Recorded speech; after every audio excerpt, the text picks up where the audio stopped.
Purihin ang Panginoong Diyos, purihin ang ating Panginoong Jesus.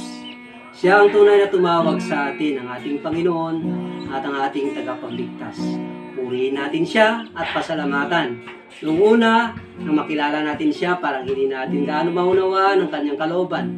Ngunit hanggat tayo sumusunod at naglilingkod sa kanya, naging maliwanag ang pagkatawag niya sa atin at tayong lahat ay tinatawagan niya na maglingkod at lumapit sa kanya.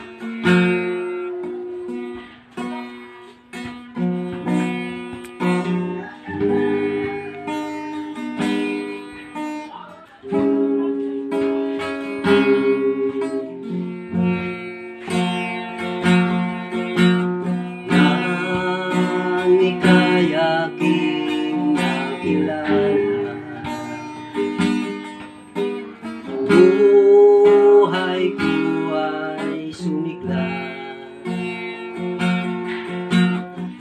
ikot na aking nadama,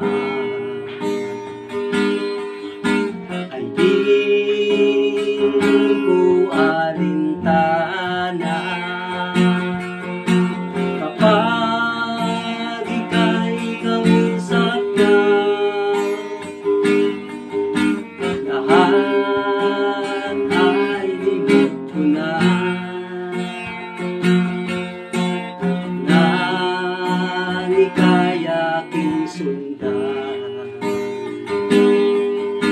at dinggin ang iyong panawagan, doon ko nalalaman mali pala itong aking daan. Ako'y iyong tinuruan sa tunay at tamang daan. Ikaw pala, Jesus, ang sa akin ay tumawag. Ikaw pala, Jesus, ang sa akin ay nag-iingat.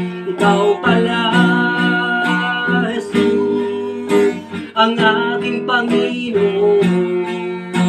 Ikaw noon, ikaw ngayon, ikaw ang Diyos sa habang panahon.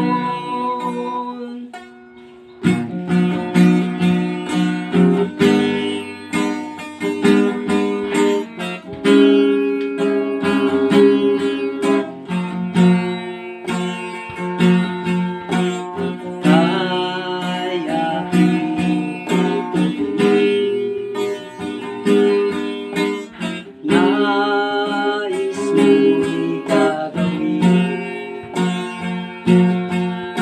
sa'yo, Jesus, aking lahat. Buhay at kalakasan, ika'y aking paglingkuran.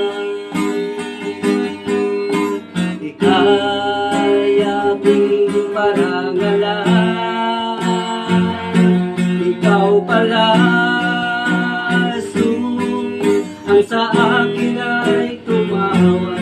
Ikaw pala, Jesus, ang sa akin ay nag-iingat. Ikaw pala, Jesus, ang aking Panginoon.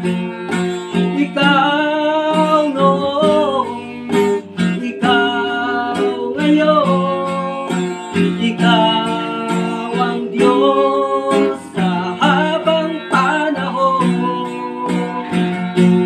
Ikaw pala, Jesus, ang sa akin ay tumawag. Ikaw pala, Jesus, ang sa akin ay nag-iingat.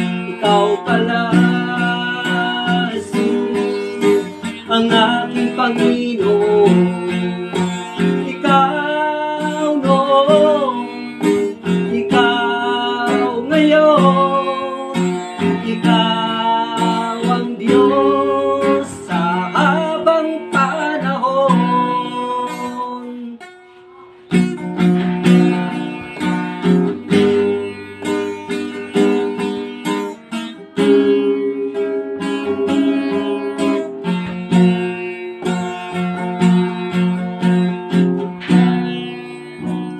Purihin po ang Panginoon. Tunay nga po ang ating Panginoong Jesus ang tumawag sa atin.